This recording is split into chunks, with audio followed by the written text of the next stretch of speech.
Welcome in Learn with Satyam. So, Satyam Kashyap this side from Pharmachet. Let's start your video.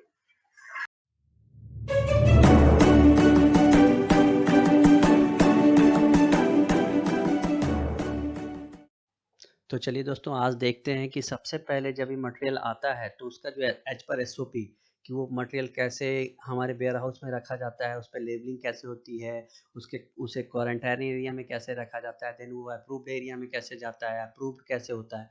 तो ये process को हम समझते हैं कि ये मटेरियल कैसे फ्लो करता है, प्रोसेस फ्लो डायग्राम उसे बोलते हैं। तो कैसे फ्लो होता है मटेरियल को उसे समझते हैं। तो सबसे पहले जब मटेरियल हमारा सप्लायर भेजता है और जब वो ट्रांसपोर्टेशन से आता है तो वो क्या होता है कि स्टोर में सब मटेरियल अलग अलग रखे जाते हैं। रॉ मटेरियल अलग रखी जाती है, पैकिंग मटेरियल अलग रखे जाती है, इंजीनियरिंग मटेरियल अलग रखे जाते हैं, लाइक स्पेयर पार्ट हुए, आपके चेंज पार्ट हुए, उसके डाई हुए, उसके पंच हुए, all related to this thing.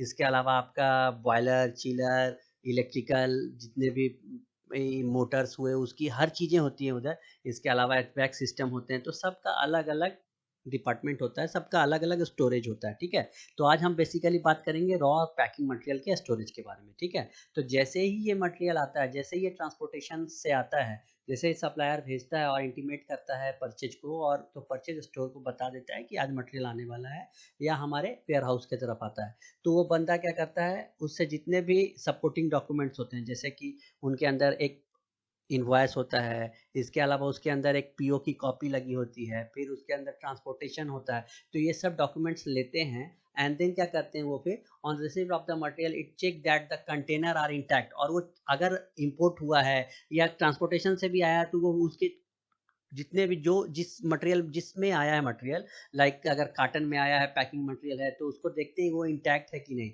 वो पैक है कि नहीं, वो उसके ऊपर टेप लगा है कि नहीं। और अगर वो रॉ मटेरियल है तो उसके ड्रम को देखा जाता है कि वो इंटैक्ट सील्ड है कि नहीं। अगर सील नहीं है तो वहीं पे वो मटेरियल स्टोर वाले उसको वापस रिटर्न कर देते हैं, या तो वो परचेज वाले को इन्फॉर्म करते हैं, या वो सप्लायर को डायरेक्ट इन्फॉर्म कर सकते हैं कि भाई ये मटेरियल है, उसका स्नैप, उसका फोटो खींच के वो पर्टिकुलर को देते हैं। और अगर इंपोर्ट होके आया है तो ये 20 या 40 फीट का जो भी कंटेनर है, वो सबसे पहले देखा जाता है कि कंटेनर सील है कि नहीं। अगर कंटेनर सील नहीं है, कंटेनर खुला है, तो फिर देखा जाता है कि हमारा इंटैक्ट मटेरियल पैक है कि नहीं। तो ये सब चीज़ें देखी जाती है। और अगर उसमें कुछ भी सस्पिशियस लगता है तो सबसे पहले जो इंस्पेक्टर बंदा होता है, जो स्टोर का होता है जनरली, तो उसको चाहिए कि वो एक स्नैप निकाल ले, फोटो निकाल ले, और वो उस परचेजर को अपने परचेज डिपार्टमेंट को, और पैरेलली अपने जो बंदा है जिसने भेजा है उसको वो स्नैप भेज दे। ठीक है, तो ये देखते हैं। उसके लेबल को देखते हैं, प्रॉपर लेबल है कि नहीं। जो मटेरियल है हमारा एजिथ्रोमाइसिन बीपी ग्रेड है तो एजिथ्रोमाइसिन बीपी लिखा है कि नहीं, उस पर एजिथ्रोमाइसिन आईपी तो नहीं लिखा, azithromycin UP grade SP grade तो नहीं लिखा। तो ये सब चीज़ें हम चेक करते हैं। और ऐसे ही अगर आपका कोई मटेरियल पैकिंग मटेरियल है और वो मान लो आपका बोल रैन करके, या कोई भी आपका कोई भी मान लो एजो कैन करके कार्टन है, तो उस पर प्रॉपर नाम, सैंपल, उसका लेबल लगा है कि नहीं लगा है, वो सैंपल्स उसके एक कार्टन का सैंपल उस पर चिपका है कि नहीं चिपका है। तो ये सब चीज़ें देखते हैं। उसके बाद क्या करते हैं, वो मटेरियल को उतार के सीधे रखा जाता है अपने डस्टिंग एरिया में, डिडस्ट, जहाँ पे हम उस मटेरियल को डिडस्ट करते हैं। और उसके बाद उसको एक फैन से गुजारते हैं, उसको डिडस्ट किया जाता है, और उसके बाद उसको क्वारंटाइन एरिया में ले जाया जाता है। ठीक है, तो उसके उसके बाद क्यूसी का बंदा आता है और वो उस पे लेवल लगा के चला जाता है, अंडर टेस्टेड। ठीक है, तो उसमें अंडर टेस्टेड लेवल लगा रहता है और वो क्वारंटाइन एरिया में होता है। और उसके बाद अगर वो बंदा एज पर क्यूसी जो है एज पर एसओपी वर्क करती है, और जो भी मटेरियल है उसका वो उस पे लेवल लगा रहेगा, under test, under test, under test, under test, under test. ठीक है, तो उसके बाद अगर मटेरियल अप्रूव हो जाता है तो ग्रीन कलर का लेबल लगाना मस्ट है। अप्रूव का ग्रीन कलर का लेबल आएगा, ना कि वो येलो कलर का या ऑरेंज कलर का नहीं आएगा, वो ग्रीन कलर का ही रहेगा एज पर द एसओपी। और उस पर अपन अप्रूव लेवल लगा देंगे। एंड देन क्या होगा, अगर रिजेक्टेड होता है हमारा मटेरियल टेस्ट में, तो उसके ऊपर हम लेबल लगाएंगे रिजेक्टेड, और वो रेड कलर का होगा। ठीक है, ये एक नेसेसरी मैंडेटरी है आपका एसओपी का। उसके बाद क्या करेंगे, डॉक्यूमेंट इशू होना चाहिए कापा का, करेक्टिव एनालिसिस और प्रिवेंटिव एनालिसिस इशू का, ये क्यूए किसी इशू करती है। ठीक है, material send back to supplier, और उसके बाद मटेरियल को सेंड बैक किया जाएगा सप्लायर के पास। तो इसको देखते हैं हम कि एक डायग्राम में प्रोसेस फ्लो डायग्राम कैसा होता है इसका। ठीक है, तो इसके लिए हम आते हैं, सबसे पहले आपका RMPM रिसिप्ट हो गया, तो ये डिडस्टिंग एरिया में गया, ठीक है। डिडस्टिंग एरिया में इसको चेक किया गया, काटन कहीं से फटा हुआ तो नहीं है, इसके अलावा काटन पे डस्ट, तो उसको डस्ट क्लीन किया गया। उसके बाद इसको अंडर क्वारंटाइन एरिया में रखा गया, ठीक है।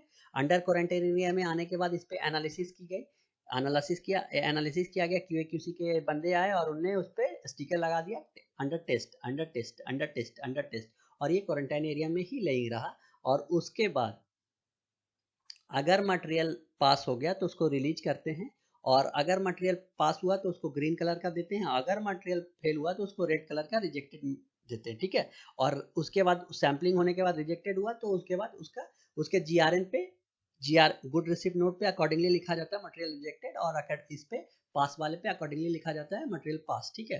और उसके बाद वो मैन्युफैक्चरिंग के लिए रिलीज होती है, तो मैन्युफैक्चरिंग प्रोसेस में चली जाती है, ठीक है।